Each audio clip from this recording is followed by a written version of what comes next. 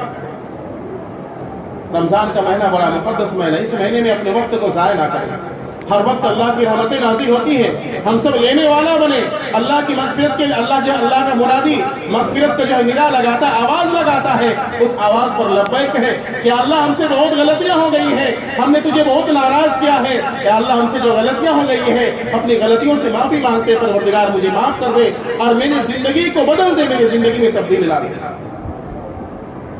پھر مزہ آئے گا زندگی میں، زندگی گزارنے کا۔ جس کا کوئی مقصد ہی نہیں زندگی گزارنے کا، وہ زندگی کس کام کی ہے؟ نہ دین کی ہے نہ دنیا کی ہے. کچھ تو مقصد ہے اللہ تبارک و تعالیٰ نے ہم سبوں کو جو دنیا میں بھیجا ہے. آخر اللہ تبارک و تعالیٰ نے کس مقصد سے بھیجا ہے، اس مقصد کو اگر آپ دیکھیں گے تو ہمیں یہ ملے گا. اللہ نے فرمایا وَمَا خَلَقْتُ الْجِنَّ وَالْإِنسَ إِلَّا لِيَعْبُدُونَ، کہ ہم نے جنات اور انسان کو اپنی عبادت کے لیے پیدا کیا. یہ اللہ کا مقصد ہے. اللہ ہم سبوں کو کامیاب بنانا چاہتا ہے، سرخرو بنانا چاہتا ہے. اللہ ہماری بھلائی چاہتا ہے. اللہ ہم سے راضی ہونا چاہتا ہے. اللہ ہم سبوں کو ہمیشہ ہمیشہ کے لیے عیش و آرام اور ناز و نعمت میں رکھنا چاہتا ہے، لیکن ہم لوگ خود نہیں چاہ رہے ہیں.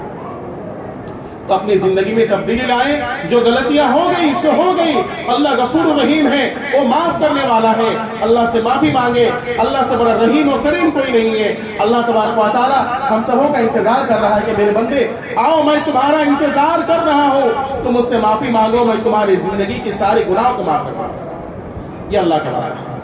تو ہم لوگ اپنی زندگی میں تبدیلی لائیں. دنیا کا ہندوستان کے اندر کیا ہوگا کسی کو کچھ پتا نہیں، کب کیا ہو جائے. موت آنی ہے، اللہ کے سامنے حاضر ہونا ہے. اپنی زندگی کو بدلیں اور اللہ کو راضی کرنے والا کام کریں. اللہ تبارک و تعالی ہم سب کو عمل کرنے کی توفیق عطا فرمائے. وما علینا الا البلاغ.